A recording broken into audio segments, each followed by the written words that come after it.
Very good. Great, thanks. I am Sam Irvin, and I'm here in Irvin Music Studio for the weekly Wednesday Irvin Music Studio live stream. We're in Asheville, North Carolina, and today I'm very excited to be joined by Sally Sparks. Thanks for coming on. Hi, everybody. Hey, so I know you through Asheville Music School, I think, primarily, where you're the board chair, right? I am. I'm the board chair. I've been in that job a couple of years now. Mm-hmm. We got lots of new things going on. That's right. The new, I haven't seen any of the construction on the new location in West Asheville. Do you know where it is? I know that it was an old dentist office, right? Or is that the old it was location? Not. It was a medical type office building, maybe with some exam rooms, but what's really nice about it, two things. One, the location. We're in off of Haywood Street. You know where Haywood Street turns, makes a sharp turn. If you're coming from town and you kind of come up from the river on Haywood, and then you make this sharp right where Haywood Street goes by that funky little muffler building, and there's a pizza place on the corner. Absolutely. Gone shop. We're right there, but you don't really see it because we're at like the corner that you're not looking at when you go around the corner, but we're kind of tucked behind the trees, but it's just right there. It's a great location, easy for people to get to, and lots of parking. Absolutely. And the pizza place for recital days. And other things too, but you know, just it's going to be so much easier than downtown. You know, parents having to like unload instruments on College Street was always a bit of a panic, and so we're really, really excited, and we're building out a bunch of studios and kind of changing medical offices into teaching studios, and we moved some walls around and put in. We got a rehearsal studio coming together that's going to have a little control room, and we're hoping to kind of go where you're going with your studio and teach electronic music and recording techniques, and you know, go beyond basic instrument instruction and embrace a lot of things that musicians need to know how to do these days. Well, then Asheville Music School should be thankful to have you on the board, because you wear a lot of those hats. Well, I'm certainly happy to see him kind of doing the tech thing along with the instrument, because I love all of it, and I think it's really relevant these days too. Yeah, hugely. So the control room, is there like a window into the rehearsal space? Well, you know, I was over there the other day, and we were going to put a window in, but there's like this structural thing right where we wanted the window, and there was cost with that, and you want it to be sound, you know, proof as best you can. So we kind of decided to just put in TVs and cameras. So instead of a window, we're gonna in the studio is pretty deep, so we're gonna put a couple of TVs, like one where the window would be, so you could see the engineer, and a camera like directly on the other side. And a camera right there on the other side. Nice. Yeah, so you'll have this cool window experience, but also the people in the back. Like we'll have a drum platform in the back, and an ability to, you know, we're going to do some cable runs back in the back of the room, and you'll be able to see because there'll be a TV back there too. So we're going electronic with that part of it. Okay, nice. I warned you that I was going to do this. Let me check the levels to make sure that we're coming through okay.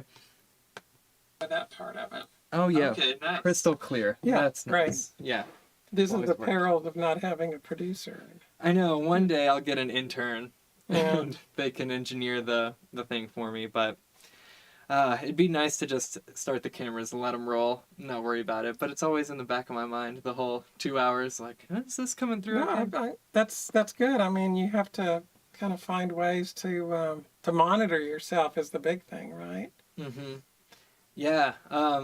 Any viewers who have watched the last few know that there's technical mishaps sometimes, but I think they're getting less and less sloppy as I go. The last guest, Melanie Ida Chopko, had a beautiful performance on her keyboard and vocals with me doodling over her music in the background, and it was captured pretty well. So I'm feeling some progress there. Well, that's great. Yeah. And you also do some live streaming, especially over the past couple of years. Yeah, right? well, we were doing stream-side concerts before COVID hit, and we had live shows at our house, and I was just basically sticking them up on Facebook, which was easy, and we got really low bandwidth out there.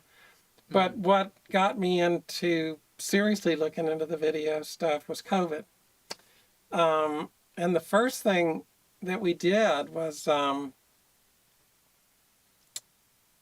the music school, and we were trying to think of ways to engage the students when they were at home. Oh yeah, are And we gonna because- talk Here Comes the Sun? Yeah, and Yeah. and you were part of that.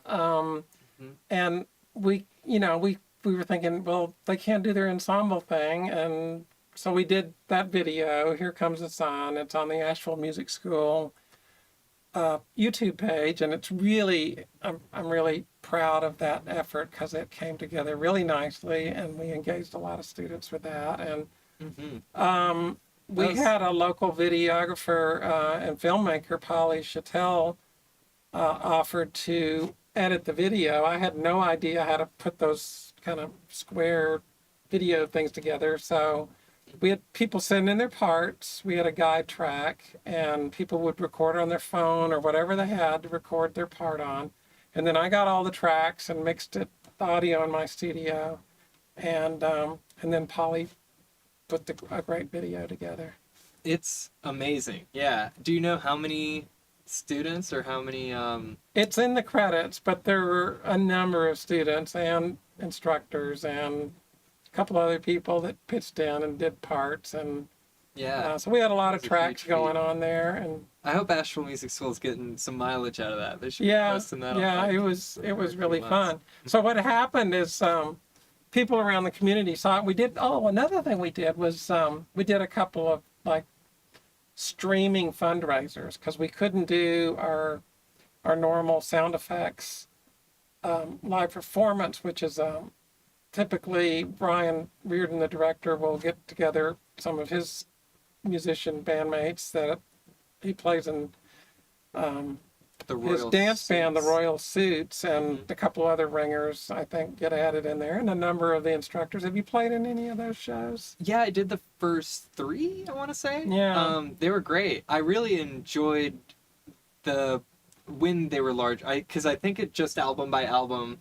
there were more parts for. Yeah. The like- later stuff is more orchestrated, I guess. The later Beatles albums. Exactly. So like Magical Mystery Tour, I think there were like 30 or 40 students and instructors on stage. Yeah. That was a really cool Yeah. experience. Yeah, it's a great show, and we couldn't do it over COVID. hmm So The last one was great, by the way. I had to miss it. I was out of town. Oh, it was great. Yeah, the salvage station. On that outdoor stage, there were like huge. It just felt larger than life, which was a cool experience. Yeah, that's a awesome stage they got over there now. hmm So during COVID, we were trying to think, how are we going to raise money? How are we going to do something instead of sound effects and get kind of an experience? So we got local musicians together, and we did a few of them were pre-done videos, and a few of them were live. And we did a streaming show, and we had an MC, Lockie Hunter emceed it, and Ryan and I were what we called the color commentary, Yeah. and we did like an hour and a half show, something like that. We had a lot of people participate locally, and we had a couple of, we had, I'm trying to remember the name of some of them. He's a violinist fiddler, lives down towards Charlotte, but he's very well known, and it will come to me in about 5 minutes. Sure. Shout And it out. they were gracious to participate in it, and a lot of other local musicians and some bands had prepared a video and submitted it and so forth. So it was really That's cool. really good, and we I seem to raised remember that. some money. It wasn't as much as the live show, but it was something we could do. Yeah. And so that's how I got into the live streaming thing. And then I decided, after I figured out how to do that, to just start taking our stream-side concerts online. And we did a bunch. I mean, probably 20, 25 concerts. you had mentioned that you were using StreamYard Yeah. because that was helpful to do satellite, I guess, performances. Well, what for lack of a better StreamYard word. is really good for shows like you're doing now when your guest is remote Mm-hmm. and it's web based, and it was good for me because my bandwidth is so low. Mm. I couldn't really stream the musical content effectively from where I was, like take their feed in and then process it and send it back out. So what StreamYard lets you do is you're working on their servers. Oh, okay. Yeah. So you basically, as the host, have an app that's web based that lets you run the show on their platform. Gotcha. That's excellent. So were your stream side concerts often remote people performing? Always, always. As, oh, okay. And one of the They weren't things that present. was interesting, and I think this would be a good part of our discussion because I think a lot of times these days, musicians, to be successful in a career, certain kinds of musicians anyway, really need to develop a lot of different cross skills beyond, their teaching studio and their instrument pedagogy, and just, you got to know how to market yourself. You got to know how to work with some electronics. You got to know how to set up a mic and do a stream and things like, and a lot of people are realizing they need to know how to do this stuff now. So when we were doing those streaming shows, we would spend some time with the artist. We'd set up a schedule ahead of time, like, we're going to help you get set up with this. And some people were really good at it already. Like, I've got this set up, I got the studio, I've got lights. And other people, they're just great musicians and they've never dealt with any of that tech before. Yeah. And, I'll think of one couple, they're Billy Jackson and Grania Hambly are harpists, some of the best in the world. They have a big following, Celtic harp, and they're in They're Ireland. like a couple of harpists. Yeah. That's pretty cool. Yeah. Harp Oh, yeah. duets. And they do a great show, and they're really, really nice people too. And so but the tech was just not their thing. And so, we tried some things, and I had them go out and buy a mic. And so we recommend, could you maybe afford to get one of these, or if you don't Like a want to nice- spend that much on it, because you might use it later, you could get one of these. And so we'd help them find a mic. Like a nice condenser mic. Well, Since and harps are especially so, like, yeah, that broad. harp is hard to record, but it would just depend on what they wanted to spend and how hard it was going to be for them to set it up. I mean, ideally, we would have wanted several mics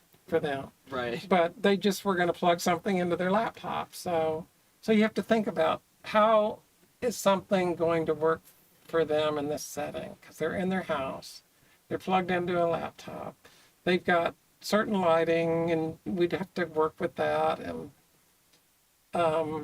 sometimes it was just dragging house lamps over and sitting them on the floor and trying that. Yeah. But we made it work.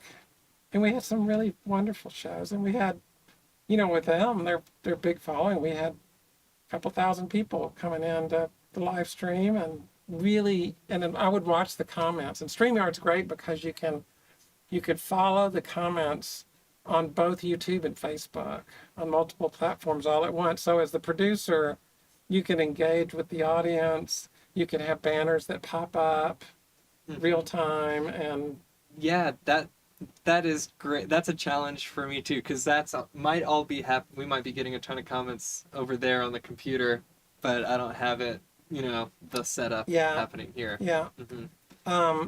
I use Restream, so it's right now we're on YouTube and Facebook and Twitter and Twitch. And get a lot of random comments from Twitch, just people, scrolling, and I'm like, what is this? But I always see them like much later because I need like a little monitor, hung right there or something. Yeah. So those things work well, and then they've stayed on my channel, and I see that people are still watching some of those shows, a couple of years later down the road. Yeah. What's which channel It's my if you're- personal Sally Sparks YouTube channel is where that stuff lives right now. Okay, gotcha. Yeah. Is it free to Yeah. access? Oh yeah. Yep. I Check mean, it out. Streamside. yeah. Sally Sparks. I should probably change the name. Sally Sparks Let's see why not. YouTube channel. Irvin Music Studio. Yeah. I think it's great. Yeah. I first didn't intend to have that to be this repository of live concerts, but now it is. And some of them are the people who had really good equipment. You know, some of them sound fantastic. Yeah. And others, you know, you've got kids running into the room and animals, you know, and that's just part of the charm of people connecting over the last couple of years. And I think a lot of that was a plus, a lot of that spontaneity and just everybody's kind of home dealing with things, connection that people would make. So having those kind of things you'd never see in a studio actually were things that people enjoyed seeing. Like, yeah, I even saw this on some big shows that were going. I think Willie Nelson had a big festival that he does, and they ended up doing it in living rooms. And you saw these Nashville stars, you know, in their pajamas in their kitchen, and their cats walking across the table while they're playing. And Yeah. it's great. It was a wild time. Yeah. Yeah, yeah. Hopefully we're done, but who knows, right? Yeah. Who knows is right. I heard my a couple of guests ago surprised me, but it's okay. Wore a mask to the live stream, saying that there was another surge happening at the moment. I wore There a is, mask and yeah, but other than that guest, like I haven't seen any masks anywhere really. And we talked a little bit on that episode about how this seems to be the first big surge where nobody really seems to be addressing it all that much. Yeah, I have a lot of friends, a lot of people I know on Facebook too. People in our neighborhood are all getting COVID, and we were traveling in May and we got COVID in Iceland Right. and had to delay our return Mm-hmm. on that trip. But fortunately, we were so mildly sick that we didn't even have a fever, and we didn't really even think that we should test. It just didn't seem like this can't be COVID. This is just a little cold or something. But then you did, the knee-jerk reaction is to say like, but lucky you got stuck in Iceland. But then I guess you're stuck in the... It was fine Hotel because room. we found another place to stay, and then we got to hang out in Reykjavik a few more days, which doesn't suck. So it's a neat place. A continued Cool break. people. Yeah. Yeah, you've been sort of all over the world, right? Looking at your Facebook to try to prepare for this at all, I saw that you'd worked for NATO and like the European Command, and like when was that? And has you mentioned too earlier that you grew up like playing classical guitar, so music's always been a part of your life, but Yeah. not the primary focus. Yeah, well, it was for a while. I mean, I grew up, and this is where I'm going to get to my little surprise here, because I grew up Okay. in Alabama, but it was in Huntsville, Alabama, which is a very unusual town in Alabama because that's where a lot of the space program work was done. Mm-hmm. And my father was a NASA engineer Okay. there in Huntsville. So I was a NASA brat. Super cool. So do you know what today is? July 20th. Yeah. 2022. You know why it's famous? Mm-mm. Because, and this is where I brought these little things here. Okay, some props. Some props. This is the anniversary of the landing on the moon, Apollo 11, and here's Okay, a awesome. patch. Let me see if that's coming up on the... There is an original from the mission, one of the patches. That patch is over 50 years old, and I've got Apollo 9 and Apollo 8, which was an earlier mission that orbited around the moon, but they didn't land. And I've got all these patches. You could check those out.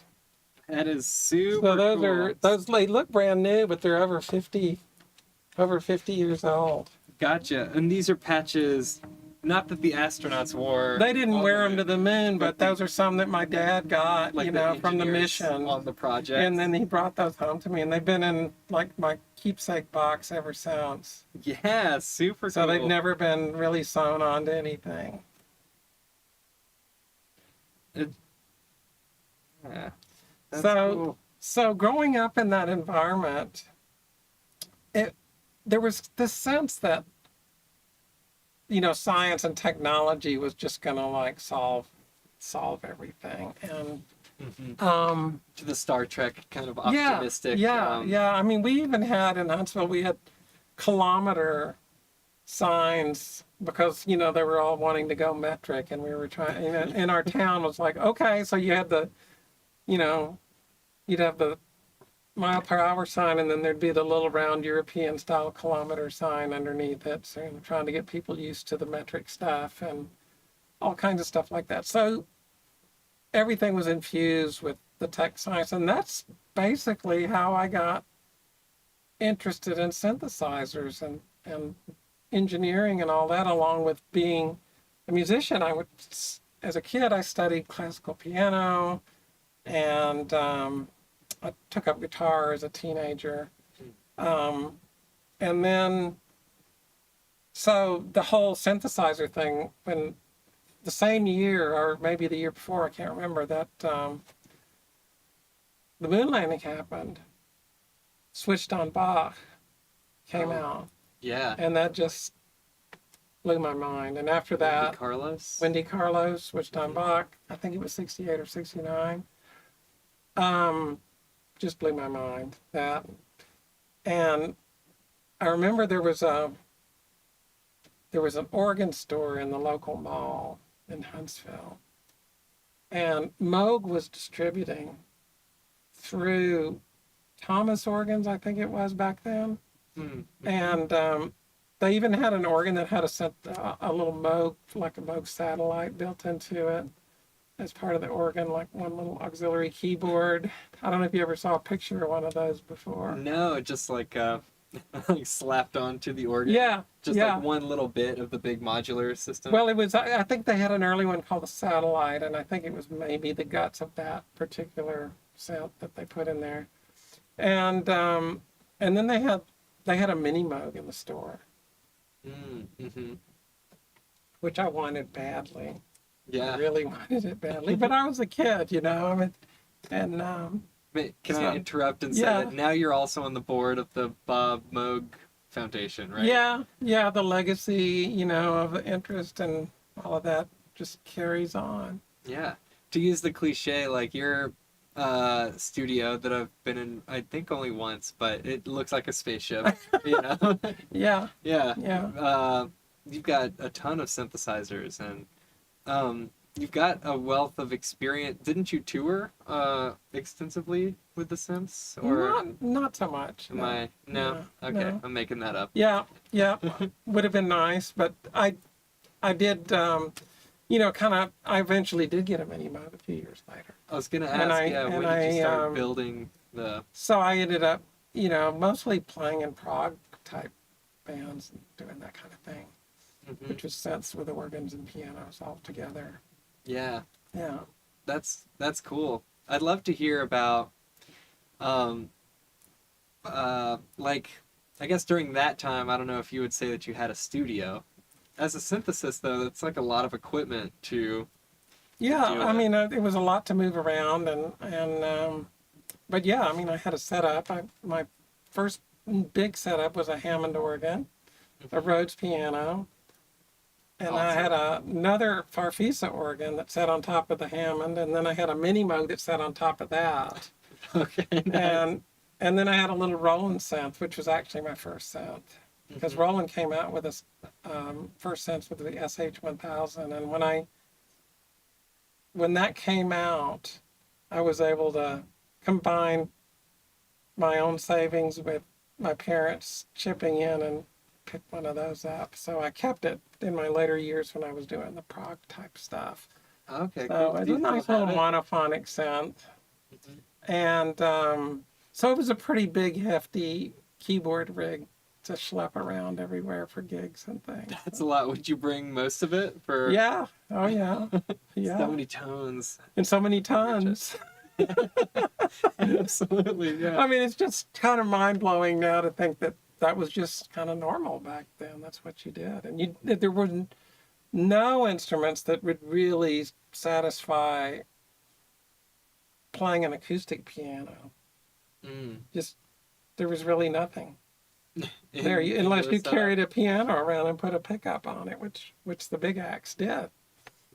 But oh, you're saying just normal keyboards weren't being used? well, what I'm saying is that now if you're playing in an ensemble and you want to pull up an acoustic piano, you just hit the button, or you've got a digital piano.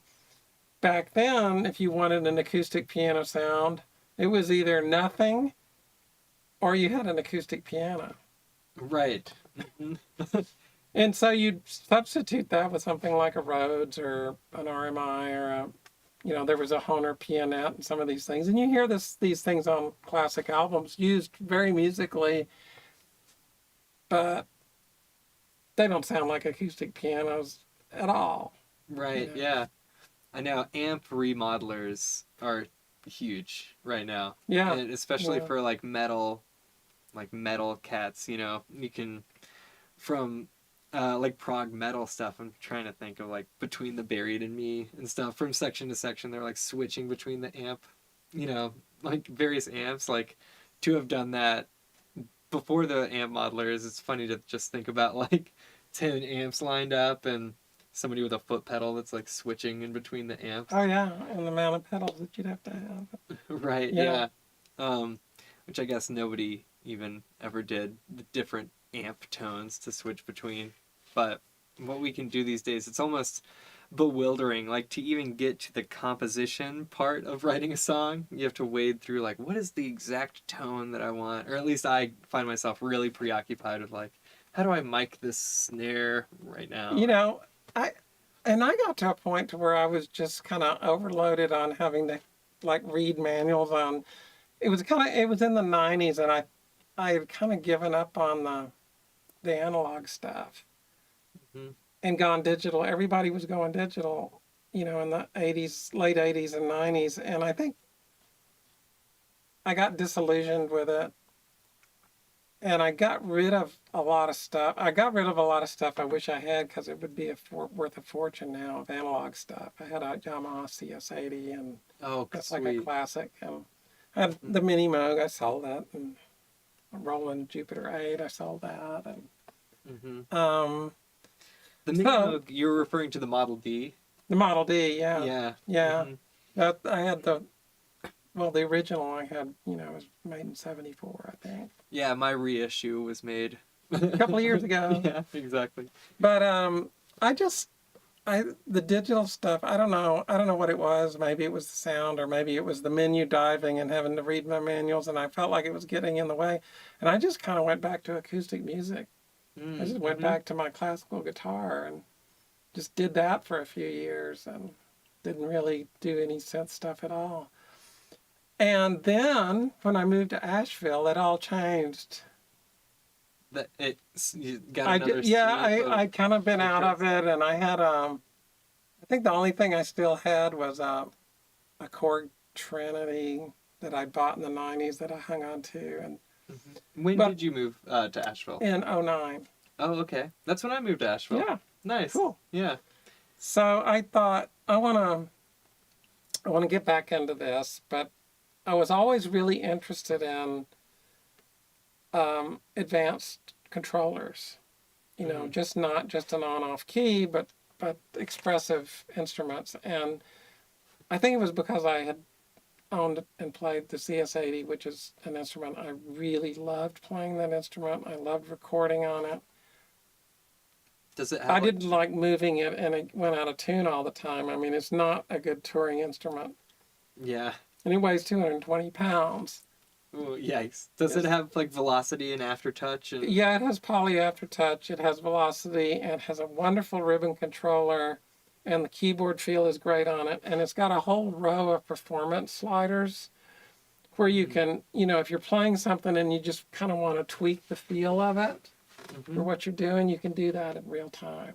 Okay, that's Yeah. cool. Yeah, it's really cool that way.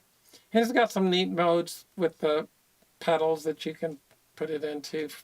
Like, for example, you could, let's say you play an interval or a chord. Say play a triad, but you want to kind of get a bit of a Hawaiian guitar type of slide, but have the chord sustained. You could set up the ribbon to where only the notes that you held down would be affected by the slide. So you could play a chord, hit the sustain pedal, and then let up the notes that you didn't want to slide, and then slide the other ones. Oh, nice. That's a You see what great I'm trick. saying? Absolutely. Yeah. Yeah. So you get the guitar like. Yeah, so you could do a little bend slidey, kind of twangy thing of just one note or something if you wanted to, which is really, really useful. And that's the sort of advanced controller that. Yeah, and there were just so more of. many musical things you could do with it. And so when I moved here, I started thinking, well, I want to get back into this. This is kind of a synth town, and I'd met a couple of people who were interesting what they were doing with it. Chris Stack, and who was working at Moog at the time, and Gary Yelton, and Paul Vo was doing the Moog guitar, and just a lot of innovative stuff. And so I started YouTubing around and looking for something that was like, where did this technology with the CS80 eventually land? Because that kind of poly aftertouch stuff kind of fell out of favor for a long time. I think it was expensive to implement, and people didn't really know what to do with it. And Yeah, I'm not really sure what to do with aftertouch other than to set it to pitch and like, yeah, get that yeah. crazy. I mean, like... you have to really kind of dive into that. And I think one of the problems is it's a keyboard metaphor, so people are used to it's a piano or it's an organ or it's a lead synth or something. So I found a few instruments. Eigenharp was one, and the instrument came along later. But the Haken Continuum was the one that really grabbed me. That's right. Yeah, I know you're a huge fan of the Continuum, and that's what you're going to play a little later when we're experimenting around. And there's some really neat noises. Noises? Sounds. It can be noises. Yeah, it can be very noisy. I listened to Dreaming in Arctic Blue. That's your new release. Forgive me, I'm forgetting the other musicians. Yeah, that was with Tony Gerber, who's in Nashville.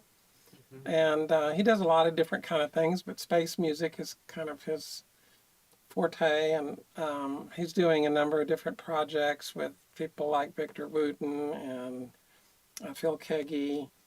And then Giles Reeves, who lives up in Connecticut, who's been known in the new age ambient synth stuff for a long, long time. We had every year there's the last few years we've been having it over at Whitehorse Black Mountain, Mountain Skies Electronic Music Festival. And Tony and Giles had a duo set they did, but then somebody had dropped out of the festival for some reason, and so they asked if somebody to take that performance slot. So Tony and Giles and I got up on stage with absolutely no plan at all. Yeah. And we just started playing, and it went really well. So after we listened to the recording, Giles recorded it on his board, and after that, we liked the way it went enough to decide to release it. So yeah, there was some magic there for sure. Some good listening. So it's completely extemporaneous.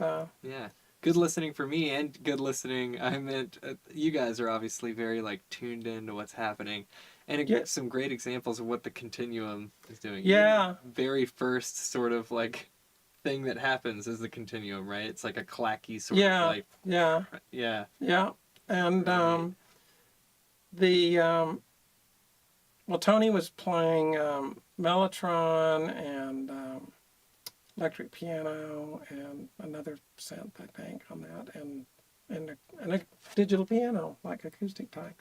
And then Giles played the hydrosynth, which is, I don't know if you've seen that one before. That's Mm-mm.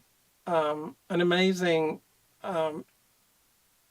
digital synth You have to play it underwater, that. like in a Bacta tank. Well, I'm not going to try that, I don't think. But it's an amazing synth that's got kind of an analog type interface in it. I think it's all digital though, and it's really affordable.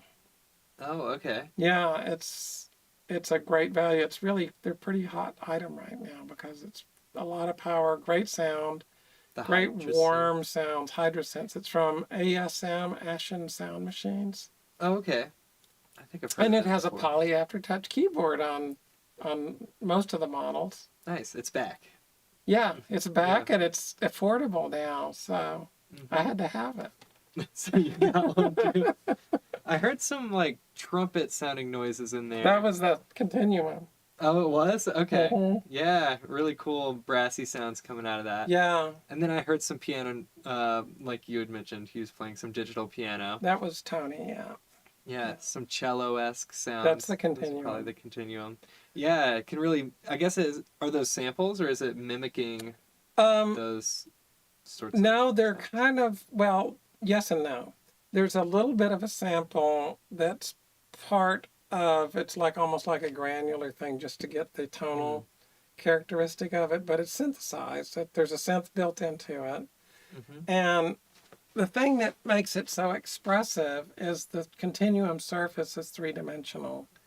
So it's mapped out like a keyboard, but you can press the front of the fingerboard or the back of the fingerboard, and you can set it up to do something different as you transition from the front to the back. Right. And it's also pressure sensitive. So it's X for pitch, Y for whatever you want to program it for, and then Z for pressure. So That's awesome. Maybe right before we jam, you can give us some. We'll make sure that the camera's catching the keys, and you can give us a yeah, couple of demos. but there are no keys. Oh, okay. That's the funny thing. It's It's a weird. fingerboard. I mean, like a cello or something. It's just a flat. Oh, okay. That's Yeah. cool. I call it a fretless keyboard sometimes. Nice. That's great. Oh, I had a couple of hanging threads. We'll see if we get back to them. But I did want to ask, like, as you maybe, as you were building your setup, what were some challenges that you like encountered, and maybe solutions that you You mean found, like or for my studio? Mm-hmm. Well, I think anything anybody encounters in a studio is hum. So you got to Yes. chase. Oh my god. You got to Yeah. chase the ground and all of that and get your studio quiet. And another big thing, if you really want to be able to hear clearly what's going on, is getting your control position in the right place in a room and treating the room accordingly. Like I've got a long cathedral type room. It's just very long and angled ceiling. And the first thing I thought, well, I knew better than to put it right in the middle of the room because you don't want the same reflections front and back. So I think like going 60-40 makes sense. But what I noticed is those reflections from the cathedral, were like bouncing off the side of the wall. So I was getting these reflections coming like this. Like a little before the longer Well, reflections. yeah, I'd have the direct sound from the speakers, but then I was getting it off of those angled walls, Mm. and it would be hard to treat. So I could put a cloud over it, which I eventually did, but I actually moved it sideways to a the cloud room. over it. Can you explain that? Just Yeah, like just a some. little- I got some Owens Corning 703 acoustic absorbing foam, covered it with fabric, and there's a place called Guilford's of Maine, I think it's called. They sell this fire-resistant burlap Mhm. where you cover it, and then made a set of panels, which then hang from the ceiling. So what I look at is trying to treat those reflective points so that I'm getting the sound from the speakers as best I can. So I've got 3 panels up on the ceiling to keep the sound from coming directly down. And they're like ones like this, and the other 2 are angled slightly? No, they're just kind of angled up a bit because I wanted them to catch some sound coming from the back too. Okay, gotcha. And I also, instead of facing down the corridor, I turned the whole studio to the side. And the way I found out that I needed to do that is I got my DAW and turned it on a spectrum analyzer, put on a white noise generator, got a mic out, and did some frequency analysis. And I noticed that I was getting comb filtering, this some frequencies canceling out, some frequencies being doubled up. Because I think the way those modes that were being created by the way I had the speakers oriented in that cathedral type setup. So I actually turned it 90 degrees and moved it into a different part of the room, and it made a pretty big difference. You saw those problematic readings where you were set up, just holding the mic out? Yeah, I put the mic in my listening position, and then it's not really a pro calibration setup, but it was something I could do to kind of get a sense of where things were. Yeah. And then you was it basically on a whim, like you moved it to the new location? Well, and I read some stuff about, I did some searches where some people were talking about the problems of rooms like that, and one guy had said that's an issue and that you should try going 90 degrees to that. And it did make a difference for mine. That's great. Yeah, and I wouldn't say I've got like a super dialed in professional studio like a lot of people do around here, but I've also gotten some. The scale for that is just huge. Oh yeah, but I've gotten a lot of good complimentary feedback from people who know on some of the mixes that I've done too, so it's good enough for me. Yeah. But some of those little things do make a difference, like just really thinking about where you're going to put things in your room, and because it can make a huge difference. And I don't think I was always quite aware of that. I'd see people just kind of thinking more about furniture arrangement type of thoughts rather than where do I need to actually set up my workstation for the best sound. Yeah, there's some of that happening down here. The drum set is where it is because there's this overhang right there, and that's he has to sit down, the drummer. Yeah. I've got some, this is like from like an office. They're like cubicles that are sound absorbent. So like for the phone conversations. Yeah. And so those are put all around the room. I've got more in my little lobby that I should probably just bring in here and just have every wall, because I'm in a basement with there's, I don't know if it's visible, but back here these are just concrete blocks, like the most reflective surface. But you want some of that too. You don't want everything to be absorption, because like the quietest room. Yeah, it starts to sound weird, and I think your room, sounds pretty pleasant in here right now. So another thing we had done is put special insulation, sound absorption insulation up above the drop ceiling. The guys who did it had just done the drum shop downtown on Eagle Street. You know what I'm talking about? And the drum shop's right next to a massage a masseuse parlor collective. So you go to get a massage and it would just be like this crazy drumming. And so those guys had to really do some research to figure out, how to fix that. And one of the things they did over there is what they did here is in the ceiling. So it sort of does feel like when there's snow outside, it's sort of quiet. Yeah, you just feel like there's cotton in your ears or something. Yeah. No, I think you should leave some live wall surfaces in here for sure. One of the most worrisome one is what you're sitting against, which is like boxing in the HVAC, and it seems like it's just a big acoustic guitar body. Yeah, you can just like a soundboard. It's Yeah. got some resonant property, doesn't it? Mm-hmm. So when you do some big bass in here, does it start to vibrate? It gets pretty crazy, yeah. Yeah. And especially like the kick drum, just recording the drums up against that is chaotic a little Yeah. bit. Yeah. You could probably tame that because I can tell it. Yeah, Mm-hmm. for sure. How did you deal with the hum issue? Like, I retraced where things were going. I tried to put everything on the same circuit. I used some filters. Um, it's just kind of like, squashing bugs mm-hmm. sort of thing. Yeah, it is a whack-a-mole Yeah. game. Yeah, I think I've got it over there.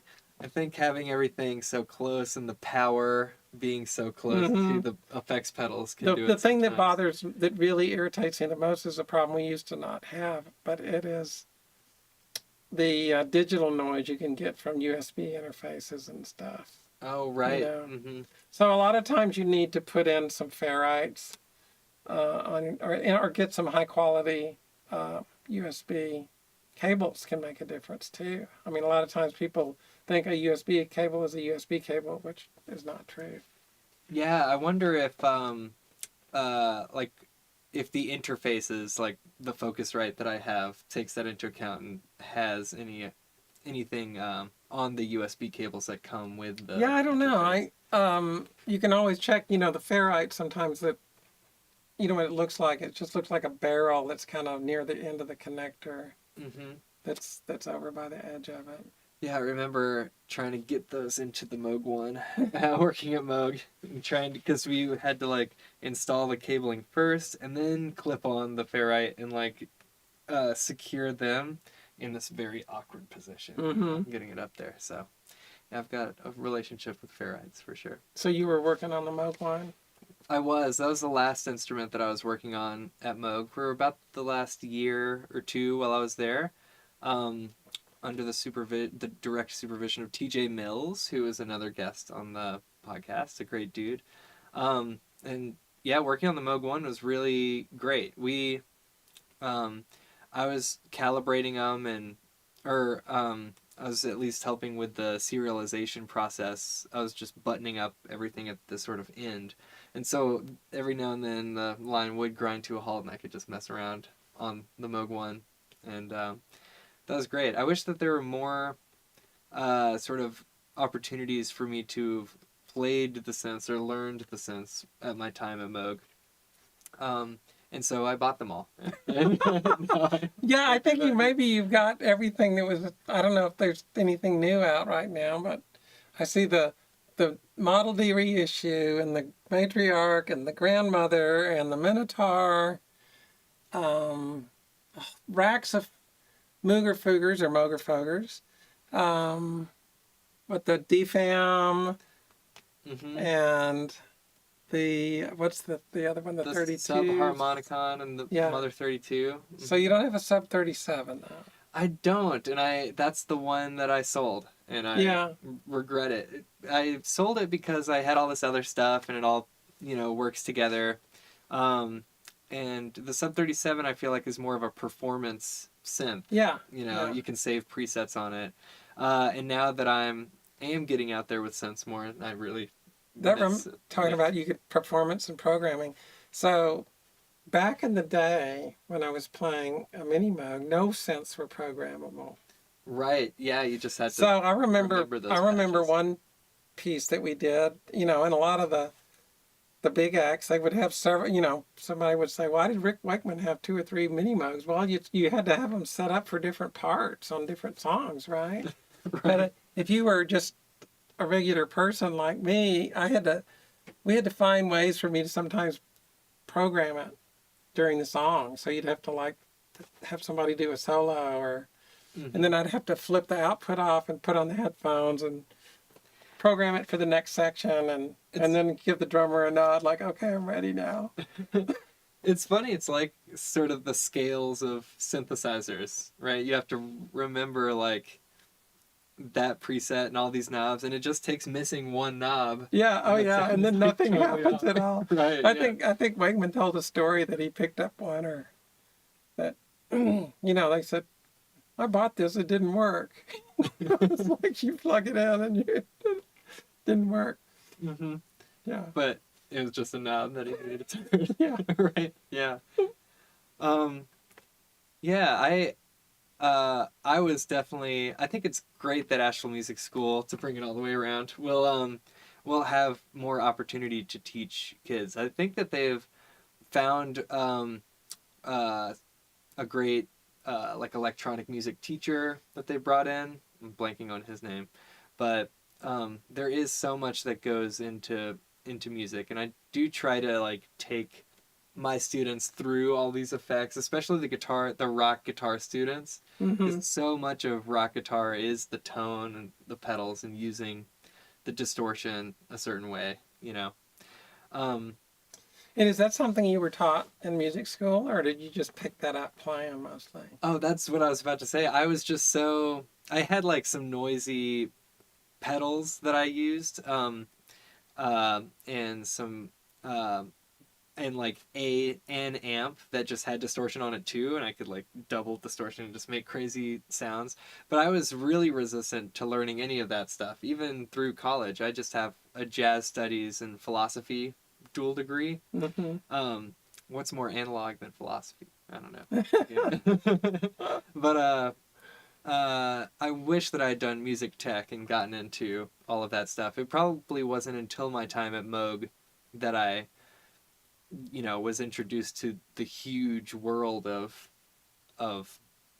uh, mixing, even the like production process of it. Before that, I was just considering, like, I would hear like David Gilmour, like a Pink Floyd guitar solo, just be like, oh, he's a really good guitarist, and not ever think about like what it took to Get that patch up. tone and yeah. Yeah, exactly. The phasers on Zeppelin's cymbals and all these like little things that add up to a band like being great or sounding great. Or having their signature sound or Yeah. something, yeah. Mm-hmm.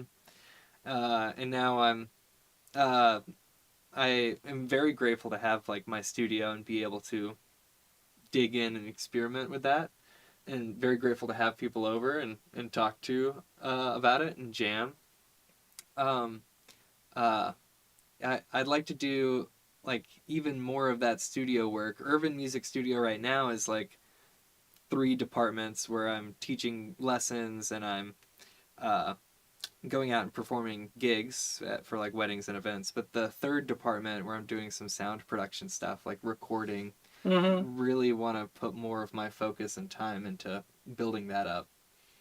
And do you think that's something that younger students will want to get into, like a more tech track in music education? Do you think that's really something that's developed enough to where the students are there, or is it something that maybe needs to be illuminated, if you will, like, hey, you could do this focus instead of maybe being an applied, instrumentalist or something. Yeah, I think a lot of it is um, dependent on the parents, right? Like, what is even an option for like Mm-hmm. for the parents to support that kid to do? And I think we live in the time of like self production, like TikTok videos, Yeah. and so people, in their 30s or 40s who are having kids right now are super aware of the process, more so than I was when I was going to college and choosing the jazz studies major. So I think that, at least in terms of the parents, there would be more support and like, oh, you can buy a Mother 32 instead of this guitar and become a synth player. Right. Probably something that has an actual keyboard on it. Um, as for the kids, I don't think a lot of students that I interact with talk about the mixing uh, dimension of it, but I think that I'm only interacting with kids who are specifically coming to me for Yeah. guitar and Yeah. trumpet. It's the whole path, like how does somebody become a recording engineer or something, and this Hmm. sort of thing. Or a video, production person. But I think also it's just really good to teach some of these basic things to, like I was saying earlier, doing these concerts with these folk musicians who all of a sudden they needed to know how to do a live stream to Mm-hmm. keep their business going. And all they've ever done before is, show up at a place and they stick a mic in front of them, and all of a sudden now they got to do this. Yeah. And it's a shock. It was a shock to a lot of people to have to, like, they didn't want to, or some of them said, all right, I'll learn this, but it was a necessity Mm-hmm. because of COVID. Yeah. Well, I don't think kids have that necessity. Well, they're growing up with the tech, aren't they? Mm. But Mm-hmm. I mean, doing, like you said, doing TikTok and so forth. So Well, it's wild that everybody has a computer just given to their personal computer yeah, that they're renting from the yeah. school. I mean, it's pretty limited with the textbooks and stuff like that, but that is already a huge change. Um, I I try to be I try to mention sort of offhandedly ways that I make money with my business or projects like this, like to my students on Wednesdays. I say like, oh, I've got a live stream that I do, just sort of offhandedly. Like, oh yeah, recording like those drum mics or whatever. And sometimes a student will ask me more, especially teenage students, like Gray Murray, if he's watching, he does sometimes. He's a very curious guy. I think he's going to be on the live stream soon. I've had another student on, Toby Schutze. But I find it difficult to encourage students to be professional artists, and try to prioritize other grades and other things about their lives, health, like, oh, you didn't practice this week, oh, you had some tests, like, okay, I get it, you know. My guitarist was very like, or my guitar teacher was very like hard on me and guilt ridden, which I feel different ways about depending on what mood I'm in that day. It worked for me to make me put the pressure on me, and hold my feet to the fire. But I've found during my time teaching that if I do that too much, the students get unmotivated. Right. Um, and I don't know, a life as an artist is extremely difficult. So I think it's something that people end up doing when they can't do anything else, or take that generously. Like I've talked to other live stream guests about the compulsion to make music. You can't stop, or if you do try to stop or you're not practicing enough, you get grumpy or blocked, or that artist block. And I don't know if everybody experiences that, but I think that for artists, I think it's common because it's just basically part of how you are you. I mean, and so if you were, you know, if you had to stay in your house all the time, it's like the outdoors is denied to you. Or you had to, wear formal clothing all the time, when you'd like prefer to wear t-shirts and jeans, you're not being able to be yourself. And it's the same thing with your art. If your art is part of how you interact with the world and within your own self-expression, you are going to get grumpy and you are going to suffer for that. And artists just have to do that in their own ways. And one thing I've wondered about too is the ways that plays out for people in terms of their need for interaction with others and their need for an audience. So, for example, a visual artist, a painter, for example, is often, and a musician too, for practice, you have to spend a lot of time alone. yeah. Perfecting your craft. And if you're a super extrovert, if you don't have any kind of like, I need to be in my own space tendencies, it can be really hard to become a good artist because you're always looking for these social contacts and things where you don't spend any time woodshedding or something. So I've always wondered if great artists always have to be, somewhat introverted at some level. Yeah, I wondered too if it's reciprocal. What if I'm really hard on a student? I'm like, you gotta practice. Like, what are you doing? And their parents back me up, and they're like, you gotta practice. And then finally, the kid's like, all right, I don't really want to practice. I want to hang out with my friends and like go have fun and throw a ball around. But they buckle and they practice. And then like 5 years later, 10 years later, now they've become this artist person. Yeah. And it's interesting to me to think about that nature versus nurture sort of argument. It's difficult to read what a kid truly wants, especially younger kids, Like, I have I try not to let students quit immediately because there's that sort of immediate drop off. Yeah. Of like, Yeah. oh no. Like with something like hard. guitar, especially, like you have to get past the calluses and the pain factor, and then you get to a point where it can be self-reinforcing, right? Yeah. You practice more and then you get better and then it's more fun to practice, so you practice more. Yeah, and then you can go play chords with your friends at camp and suddenly, you're cool, right? Right. Yeah. A couple of years of introversion and then bam, you're back. Yeah.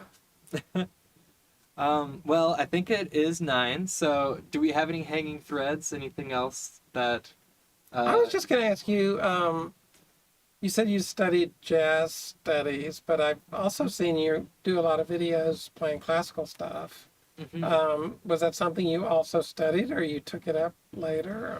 Or? My guitar teacher, who I guess I already said earlier was hard on me, but I'm in a mood in which I feel thankful about that right now. Mark Yaxley played both jazz and classical music, and he encouraged me to like learn fingerstyle and stuff. The last like year and a half of college or something like that, and I was always interested in broadening myself, trying to Renaissance man it, hence the double major. And even in the music department itself, I kept trumpet up. I was taking lessons with Rich Willie and playing in the big band and stuff like that. So it was guitar and trumpet sort of hybrid. And then to do jazz and classical was another sort of branch in the tree there. But then I did find this satisfaction with classical music that I had never expected. Playing jazz is really kinetic and like stressful, at least for me, because it's very cerebral. You have to think about the possible notes to play over what chords and know where you are at any given time. And I guess there's no option but to know where you are at any given time when you're playing like a classical piece. You're working your way through the sheet music, and for me, I found this like solace, this like calm, tranquility, as the world would just fall away as I'm looking for that like one note, rather than trying to play like all of the notes that were possible for jazz. So I got into playing classical, and it was, I got some books about Giuliani and Carcassi and Soar, and did a lot of the heavy lifting on my own with terrible posture, like on my bed, jazz dude posture. And recently went to Andy Urich at UNCA to address some of those issues that I was having from not doing everything. He did one of our online streaming concerts. Oh, cool. He was on the live stream too. Yeah. He's a great dude. Yeah. Very knowledgeable, very talented, very friendly. And I'll probably go back for more lessons this winter when things sort of settle down. But I also sort of lucked out with the classical guitar because it's allowed me to be self-sufficient and autonomous, and That's probably good for like wedding gigs and things, as that exactly works for that. And there probably aren't a lot of classical players around here. Yeah, just a few. Tim Doyle Yeah. I think is a big one. Paul, I think his name's Paul Fingerstyle guitar on Paul bass. Bowman, yeah. Paul Bowman, yeah. Amy Brooks. And, I'm not sure of her. yeah, I know she plays with Panharmonia Oh from yeah, time to time. they're Yeah. great. Yeah. Yeah, I've still got a lot to work on my classical playing. A lot to work on in all of the areas of my life. Of course. Don't we all? Yeah. Well, thanks again so much for Glad joining to be us. here. Thanks for having me. Was the main thing you wanted people to check out that Dreaming in Arctic Blue EP? Yeah. That's if you're into kind of more spacey, ambient, quiet type stuff, check that out. Or go to my YouTube channel and you can look at my latest project, which was a video project that I did. Oh, we which didn't even get into that. yeah, Mhm. I was gonna say that doing the videos, I didn't finish that part of the story. Yeah. So after we did the music school videos and I was doing the StreamYard stuff, I started getting contacted by some other groups in Asheville to do videos for them. So having learned from Polly about how she put together the Here Comes the Sun video, I started learning how to do that myself, and I had a lot of fun using Adobe Premiere and Final Cut Pro, and I started doing the whole thing. And so I did several videos for Deep River. They're a local country band. I think I did 4 videos for them because they weren't playing any gigs, and they wanted to cut. And they had this whole project going on for women in country music, and they had some songs they'd worked up, and they wanted to be able to feed that to their fans. And so I did some videos for them, kind of doing the squares, and then I did another one for local synagogue choir for one of their celebrations, and they couldn't get together. You know, choirs were super spreaders. We knew that, and early on in COVID, so they choristers would all send me their little iPhone recorded pieces, and I assembled it all into a product for them. And then I started getting interested more in trying to do some dramatic music video type interpretations. Yeah. Can I ask real quick about the synagogue singers? And they were just recording with their cell phone speakers. Was that tough to mix? It was really hard. Yeah, it was a big project, and it was also, there were like 25 or 30 of them. So the noise starts to the add noise, up, right? yeah, there was the noise, and it was also just the coordination of it. I had to really work really closely with the choir director, and I had to have spreadsheets, and it was kind of a big deal. Yeah. And is that on your Sally Sparks YouTube page? it is to not, find? because that was a private thing for the synagogue, so it's not Right. released publicly. Yeah, but yeah, it was. I had to use some of my advanced tools, like to denoise some stuff, and a lot of EQ tools and stuff. And I'm using a lot of the Ozone and RX 7 and 8 and Neutron and some of these plugins from that suite and from the Isotope stuff that I find really useful for doing these video projects. So then I did a couple others that you can check out on my YouTube channel. I did the Beatles tune When I'm 64. Did you see that one? Yeah, I did. It's delightful. Yeah. Yeah. And that one I was really trying to kind of come as close as I could to the original arrangement and sound as I could get. Except I didn't have a clarinet choir, so I used the continuum for that. Okay. Cool. And the way I did these things is I would get in the studio and work out the arrangement and then mix it, which was a lot of fun for that, because I really did a bit of a deep dive on how they recorded the song and how it was done, and even tried to recreate the piano sound by all this crazy EQ, because it was a little honky tonk sounding, and kind of tinny, And then once I got the audio to my satisfaction, then I'd storyboard out the video and then just start putting it all together. So I did that one. Okay, so none of the audio is coming from the video of you playing the instrument? Or does that make sense? None of the Yeah, video that's is right. you It's actually all, playing the yeah. instrument? All the Gotcha. video stuff you see is just me just playing along with it. Well, that's good miming. Yeah, Yeah, I couldn't tell. yeah, yeah. I that was not easy at times, and sometimes it had been a while since I'd recorded. It's like, how does this part go? Because I wanted to play the part accurately, Yeah. when I did it. And then last year, I wanted to really try to take something to the next level. And Polly, who had helped start this whole thing with the Here Comes the Sun, had said, you should do some green screen. And I was like, I don't know, this is probably too advanced. But she said, no, it's easy. And she lent me some lights and a green screen. And I just started studying on how to do it and learned a few tricks. Like, for example, when you have the green screen, you really need to pull it tight. You can't have a lot of wrinkles and things. You got to smooth it out. I was looking into it recently, and they have green screens that are like the roll down maps. Those are the best kind. Yeah. Yeah. But they roll up, I guess. Yeah. Yeah. They both ways. Yeah. Oh. Okay. And then I bought some lights, and I borrowed some from Polly. So I had like 5 lights in the studio, which really helps if you're green screening to have. So I'd have like a couple of offset at 45, and then I'd have a couple down low coming up, and then some diffuser lights, and that works well.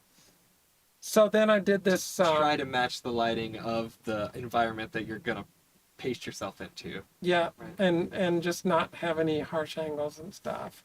Mm. So I did this song. It was by the group Genesis called "Blood on the Rooftops," it's really an unusual piece, and it's something I hadn't been playing guitar in a long time, and it's probably in the rock pop genre. I can't think of a song that features classical guitar more prominently than that one. Mm. And I watched this one too because I was like blown away by the green screening, but I'm having more trouble placing the guitar part. the first 2 minutes is a guitar solo. Mm-hmm. Yeah. Yeah, I'm gonna have to go back and Yeah. listen to that again. Yeah. So I had to get my guitar fixed actually first, and I took it because the action was too high on it, and I think it was because I had it in a place where it had warped a little bit, and it's a real classical, so there's no truss rod or anything, so Oh yeah. I had to get some serious work done on it. Ken Jones got it in good playable condition, and I then had to really do a couple of months of some woodshedding to get the chops back too. But it was rewarding. And then I storyboarded the whole thing out, and started working out details of the arrangement. I did a series of videos, tutorials, because people had said, how do you do this? How do you do these things? So I did some videos on how I was arranging the song, how I would put the different parts together in the studio and overdub them. And, even studying how the original was done and reading interviews of the band and how they had approached the piece, and just even trying to put some thoughts in it. So it's kind of fun to do one of these and do a really deep dive into it. Yeah. And then when I got happy with the performance, I mixed the sound. Now, the one thing I did on that one is I recorded, the guitar part was recorded live, because you Okay. really can't fake that. No. Yeah. Yeah. And For 2 minutes. yeah, but Yeah. so everything else was That makes sense. done later. Yeah, I remember that I really enjoyed watching the guitar part as I was doing, because I was like, I didn't even know you played classical guitar, and I was like, oh, this is amazing. You're great at sensei and great at classical guitar. Okay, great. It's taken me so long. Yeah. Yeah. Yeah, and So it was fun too. Like the story of the song is about, it's set in the mid 70s. And this young man who wrote the song, Steve Hackett, he was the guitarist for Genesis at the time. So he's written about this character, maybe autobiographical, I don't know. But he's going home. He's in his 20s. He's going home to visit his parents over the holidays, and there's all this stuff going on in the world, not unlike stuff going on now. There's the fight over, Israel and the Arabs and the Israelis going after each other, and the parents are essentially, they've lived through World War II, and they're just like done with it all. So they just want to entertain themselves on TV and not think about all the problems of the world. And he goes through telling the story in the context of television. So I researched British television in the 70s to do this song. Mm-hmm. And even down to the point, because it mentions weather, there's a weather forecaster in the character that I played. Mm-hmm. And it was so much fun because I was able to find out how they did the little script, background for the weather forecast back then. And I found a little website that would let you like put those things together. Wow, that's cool. Yeah, and I even read about who the forecasters were and how they would do the lighting. I found old clips and how they dressed. And Man, talk about amp remodelers and the amount of tones you can find. That's like next level. The information itself is, but I have obtainable. And so it took me, I was working on this like almost full time for like 6 weeks or so doing this stuff. But when I got done with it and I put it out there, I have gotten notes from people. It's been so meaningful to people, like especially people who grew up in Britain at the time. It's like I was transported back to that time, and you got the feel of it, so here that was a high compliment as an American, having a British person tell me that I nailed Britain in the 70s. Yeah. Mm-hmm. I really appreciated that. That's cool. So it was loads of fun to do. I want to do some more. I've got a bunch of ideas running around, but I'm not sure what the next one would be. Mm-hmm. Yeah, how do you beat Genesis? Yeah. I got I'm sure you'll come up with something. Yeah, I got a bunch of ideas, but I keep going from one song to another song to another song. What's the next step up from that too? Crazy effects, Terminator, liquid face effects. Well, I've actually thought about. It's interesting because one of the things I was thinking about doing was a Jimmy Webb tune, and you know who Jimmy Webb is? I think He's one of the great American songwriters of more contemporary times, and he was big in the 70s. But have you ever heard Wichita Lineman? Yes, I think I know what you're talking about. And he's just written some classic pop tunes that are just really, really finely written, well written for a number of artists.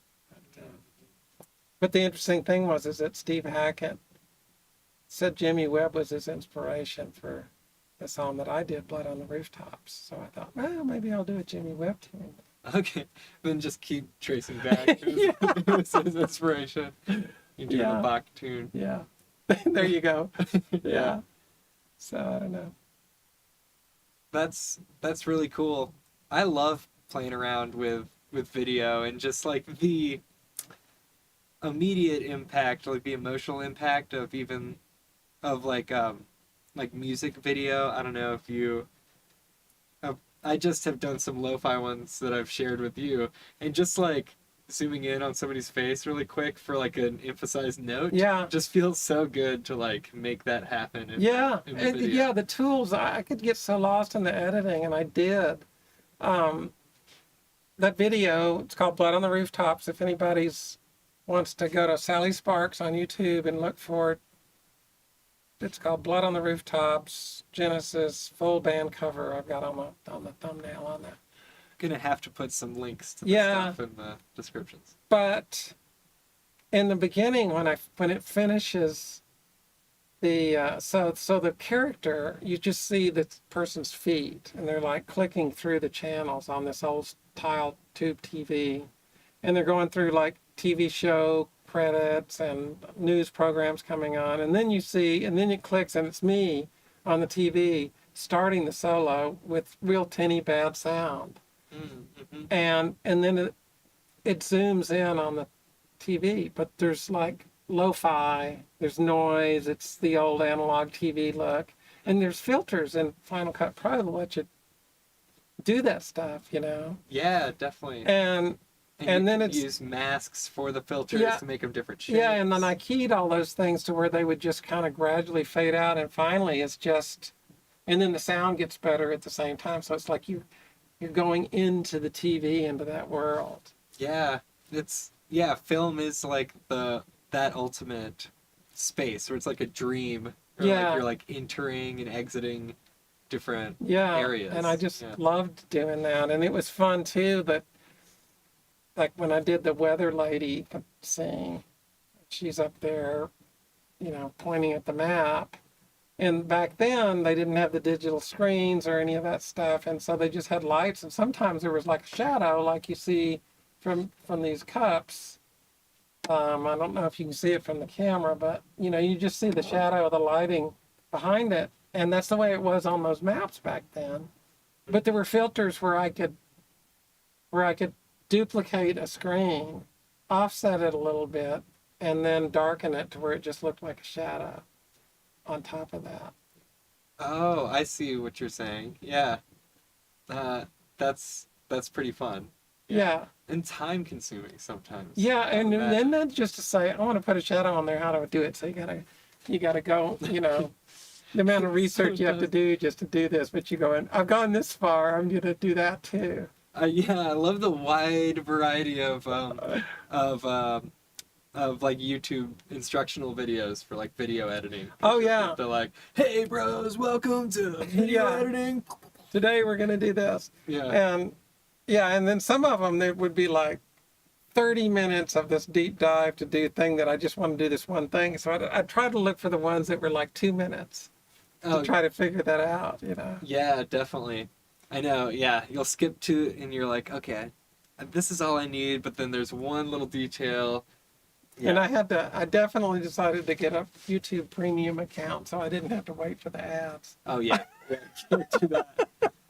I would love to, like, I don't know what DAW you use, but I would love to just go to class. Like, I don't know if I probably won't ever do grad school, but I could see myself trying to get the accreditation for Pro Tools or Adobe Premiere or something like that. I use PreSonus Studio One, Okay. and I really like it a lot. Is that the one that you started with, or No, no. was it hard to make the jump? Because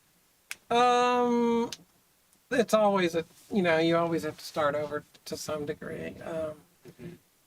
But I was going out to, are you familiar with this Wananoa Gathering? no. You know where Warren Wilson College is? Mm-hmm. Every summer, this time of year, well, they didn't do it over COVID, but they're doing it now.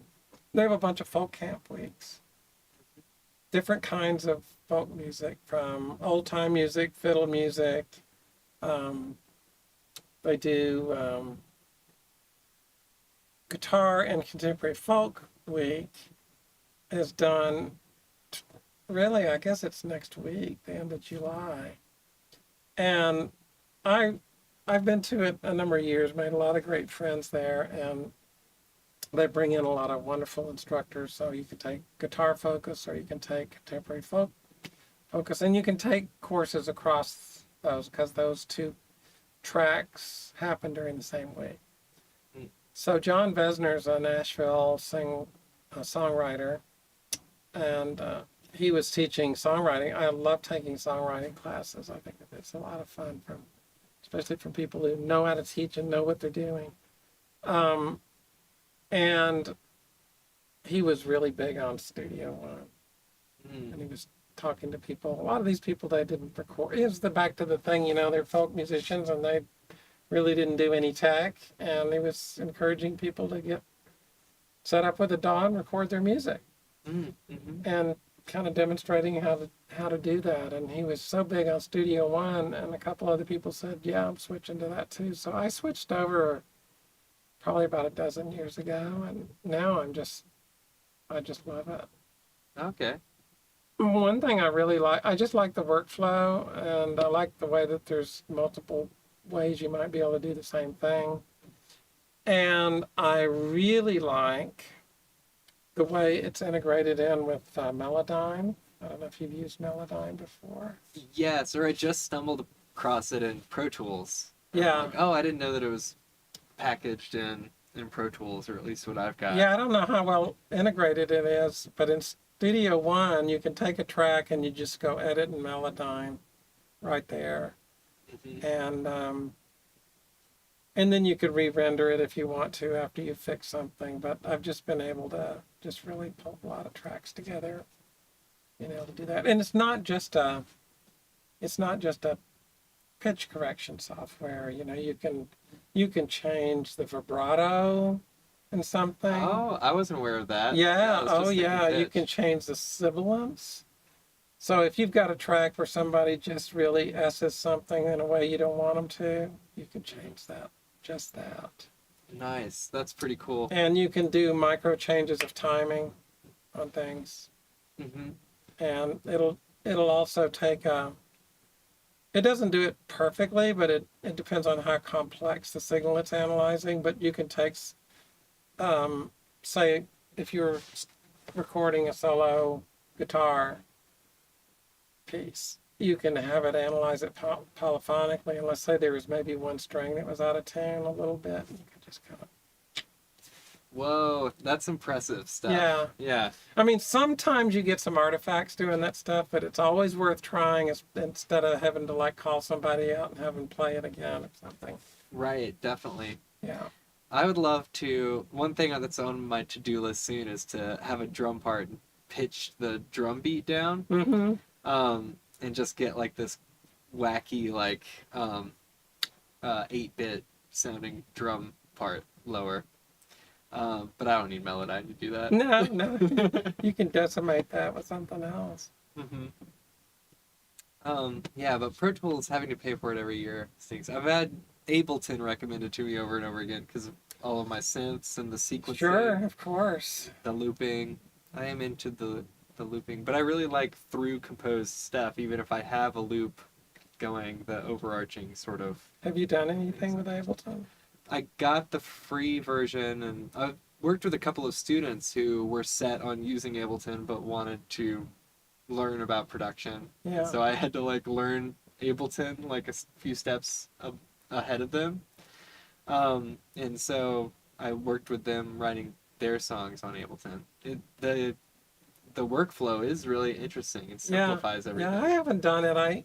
I've played a lot with Chris Stack, who's a guru on that. He uses it a lot, and of course Ben Hovey is the guy in town who's He's certified. Certified, yeah. He's on tour with Pitbull right now. Yeah, I think. yeah. So it can pay off to be an Ableton guru. Yeah, I know. I should just switch over. Ben Hovey's a cool dude. He does the Moog thing and trumpet. As well. And he actually played on a track on an album I did with Chris Stack, too. He came over to the studio and we're looking to see where it went, and we liked it, so we put it on the album. Oh, cool. His trumpet or his synth He stuff? did both. I mean, he brought okay. over some synths, a small rig, and Chris was playing Ableton stuff and Voyager, and I was playing piano and continuo. Okay, cool. And we had a nice track with Ben. That was cool. Yeah, nice. He's got spaghetti wires coming out of his head. I feel like, Yeah. Yeah. I saw his recent picture. It looks like he's really gone with a lot of modular stuff too. Yeah, he was showing me. He may or may not be on the live stream way in the future, but he. I was hanging out with him and Rebecca O'Quinn who's been, oh man, I'm just gonna start naming names. It's not worth it. But he's showing me like his studio and all that modular gear. It's insane. His little room. I really would love to have him over here and just go through my stuff, play on my stuff with me. But speaking of playing, we should probably Yeah. get to playing a little All bit. right. Yeah. Although, is there any other threads that we are missing? 'Cause Probably, I'm open but- to it. Yeah. Well, maybe I'll try to have you on again. I've joked around about having a season 2, like a year from now, when Yeah. I've worked up all the technical difficulties and Yeah, stuff. and hired a producer and an engineer, right? Absolutely, yeah. Have a little bit, one level up reiteration. But thanks for joining me on level 1. Absolutely. As I'm figuring it all out. Well, here's a suggestion. Please. To get really into the synth crowd, you could have your synths racks as the backdrop. That would be nice. Like you and I just sit in front of synths for the Because this is for people watching. He's got an amazing rack of stuff over here. Oh yeah. Well, you're about to see it with the videos. I guess that would be cool. Then I could use this whole space for something else. Yeah. Yeah. Something to think about. All right. I will definitely take that into consideration. But for the time being, I'm going to pause this feed so we can shake it off and take a moment to recollect. Is that the word I want to use? I don't know. But then we'll get jamming. Although not on Instagram. Bye Instagram if anybody's watching there. This is the end of the I line think for you. somebody commented. Oh yeah. I guess we'll respond to comments in a moment too. Thank you again, Sally, and for any viewers. This is the Irvin Music Studio Wednesday live stream. Thanks.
What meter this is?